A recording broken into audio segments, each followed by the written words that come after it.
ರಾಜಧಾನಿಯ ಹೃದಯ ಭಾಗದಲ್ಲಿ ನಡೀತಾ ಇರುವ ಸಿಗ್ನಲ್ ಫ್ರೀ ಕಾರಿಡಾರ್ 1 ದಶಕಕ್ಕೂ ಹೆಚ್ಚು ಅವಧಿಯಿಂದ ಈ ಜಂಕ್ಷನ್ ಕಾಮಗಾರಿ ನಡೀತಿದೆ. ಇನ್ನೇನು ಮುಗಿದು ಹೋಯಿತು ಎನ್ನುವಷ್ಟರಲ್ಲೇ ಈ ಸಿಗ್ನಲ್ ಫ್ರೀ ಕಾರಿಡಾರ್ ಹೆಸರಲ್ಲಿ ಪಾಲಿಕೆ ಹಾಗೂ ಕೇಂದ್ರ ರೈಲ್ವೆ ಇಲಾಖೆ ನಡುವೆ ಮುಸುಕಿನ ಗುದ್ದಾಟ ಶುರುವಾಗಿದೆ. ನಗರದ ಹೃದಯ ಭಾಗದ ಮೆಜೆಸ್ಟಿಕ್ ಸುತ್ತಮುತ್ತಲಿನ ಸಂಚಾರ ದಟ್ಟಣೆ ನಿಯಂತ್ರಣಕ್ಕೆ ಬಿಬಿಎಂಪಿ ಓಕಳಿಪುರಂನಲ್ಲಿ ರಾಜೀವ್ ಗಾಂಧಿ ಅಷ್ಟಪಥ ಯೋಜನೆ ಹೆಸರಿನಲ್ಲಿ ಸಿಗ್ನಲ್ ಫ್ರೀ ಕಾರಿಡಾರ್ ನಿರ್ಮಾಣಕ್ಕೆ ಮುಂದಾಯಿತು. ಈ ಕಾಮಗಾರಿಗೆ ಸರಿಸುಮಾರು 315 ಕೋಟಿಗೂ ಅಧಿಕ ಮೊತ್ತ ವೆಚ್ಚ ಮಾಡಲಾಗಿದೆ. ಅಷ್ಟಪಥ ರಸ್ತೆಯ ಮೂಲಕ ಸಂಚಾರ ದಟ್ಟಣೆ ನಿಯಂತ್ರಣದ ಪ್ಲಾನ್ ಇದಾಗಿದ್ದು, ಮೆಜೆಸ್ಟಿಕ್ನಿಂದ ಮಾಗಡಿ ರಸ್ತೆ, ವಿಜಯನಗರ, ರಾಜಾಜಿನಗರ, ಮಲ್ಲೇಶ್ವರಂ ಭಾಗಕ್ಕೆ ತೆರಳುವ ಹಾಗೂ ಅಲ್ಲಿಂದ ಮೆಜೆಸ್ಟಿಕ್ಗೆ ಬರುವ ಅಷ್ಟಪಥ ಮಾರ್ಗದ ಕಾಮಗಾರಿ ಇದಾಗಿದೆ. ಸದ್ಯ ಡಿಸಿಎಂ ಡಿಕೆ ಶಿವಕುಮಾರ್ ಅವರು 5 ಪಥದ ರಸ್ತೆಯನ್ನ ಸಂಚಾರಕ್ಕೆ ಮುಕ್ತಗೊಳಿಸಿದ್ದಾರೆ. ಆದರೆ ಇನ್ನುಳಿದ 2 ರಸ್ತೆಯ ಕಾಮಗಾರಿಯ ಹೆಸರಲ್ಲಿ ಬಿಬಿಎಂಪಿ ಹಾಗೂ ರೈಲ್ವೆ ಇಲಾಖೆ ನಡುವೆ ಗುದ್ದಾಟ ಶುರುವಾಗಿದೆ.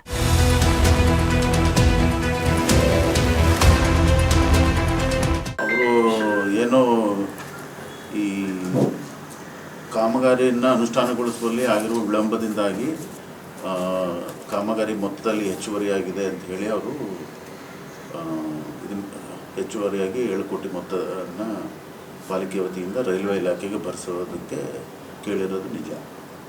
ಆಲ್ರೆಡಿ ಎಷ್ಟು ಕಾಸ್ಟ್ ಆಗಿದೆ ಸರ್?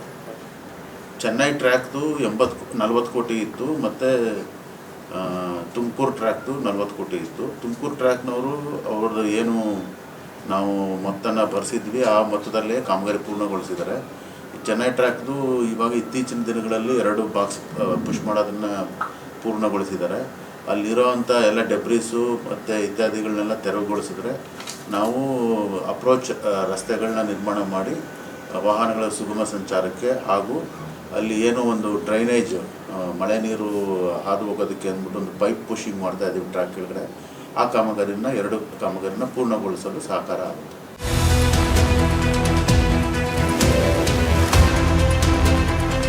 ಇನ್ನು ಓಕಳಿಪುರಂನಿಂದ ರೈಲ್ವೆ ನಿಲ್ದಾಣ ಹಾಗೂ ಮೆಜೆಸ್ಟಿಕ್ಗೆ ತೆರಳುವ ಮತ್ತೊಂದು ಮಾರ್ಗದ ಕಾಮಗಾರಿ ಪೆಂಡಿಂಗ್ ಇದೆ.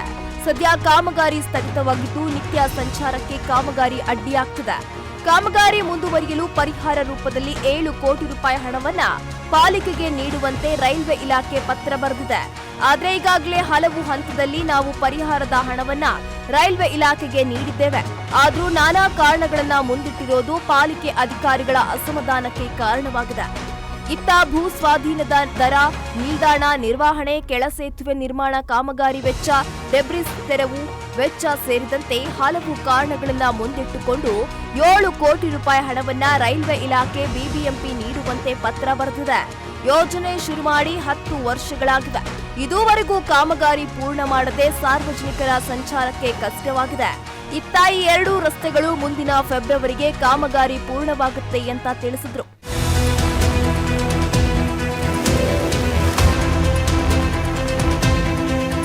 ಹೆಚ್ಚುವರಿಯಾಗಿ ಮೊತ್ತನ ಕೊಡಿ ಅಂತ ಕೇಳ್ತಾ ಇದ್ದಾರೆ. ನೀವೇನು ಮಾಡ್ತೀರಾ? ಅದನ್ನು ನಾವು ನಮ್ಮ ಒಂದು ಏನು ನಿಯಮಾವಳಿಗಳ ಪ್ರಕಾರ ಏನಿದೆ, ಅದು ರೈಲ್ವೆ ಇಲಾಖೆ ಅವ್ರದ್ದು ನಿಯಮಾವಳಿಗಳ ಪ್ರಕಾರ ಏನಿದೆ ಅದನ್ನು ಪರಿಶೀಲನೆ ಮಾಡಿ ಅದು ಯಾವ ರೀತಿ ಕ್ರಮ ತಗೊಳ್ಬೇಕು ಅನ್ನೋದನ್ನು ಚಿಂತನೆ ಮಾಡ್ತಿದ್ವಿ. ಅಂದರೆ ಯಾವ ತಪ್ಪನ ಬಸ್ ಇದು ಸದ್ಯಕ್ಕೆ ಏನಾಗಿದೆ, ಅಲ್ಲಿ ಪೈಪ್ ಪುಷಿಂಗ್ ಅಲ್ಲಿ ಹಾರ್ಡ್ ರಾಕ್ ಇದೆ. ಹಾರ್ಡ್ ರಾಕನ್ನು ನಾವು ತೆರವುಗೊಳಿಸಿ ಮಳೆ ನೀರು ಸರಾಗವಾಗಿ ಹರಿಯೋದಕ್ಕೆ ಒಂದು 20 ಮೀಟ್ರ್ ಉದ್ದಕ್ಕೆ ಪೈಪ್ ಕೆಲಸ ಆಗಬೇಕಾಗಿದೆ. ಇವಾಗ ರೈಲ್ವೇಸ್ನವರು ಅಲ್ಲಿರೋ ಡೆಬ್ರಿಸ್ ಎಲ್ಲ ಕ್ಲಿಯರ್ ಮಾಡಿದ್ಮೇಲೆ ನಾವು ಪೈಪ್ ಪುಷಿಂಗ್ ಮಾಡ್ತೀವಿ. ಪೈಪ್ ಪುಷಿಂಗ್ ಮಾಡಿ ನಂತರ ರಸ್ತೆ ನಿರ್ಮಾಣ ರಸ್ತೆ ಸಂಪರ್ಕ ರಸ್ತೆನ ನಿರ್ಮಾಣ ಮಾಡುವಂಥ ಕಾಮಗಾರಿ ಕೈಗೊಳ್ತೀವಿ. ಅದು ಬಹುಶಃ ಒಂದು ಫೆಬ್ರವರಿ ತಿಂಗಳ ಕೊನೆಯಲ್ಲಿ ಈ ಎಲ್ಲ ಕಾಮಗಾರಿ ಪೂರ್ಣಗೊಳ್ಳುವ ಸಾಧ್ಯತೆ ಇದೆ.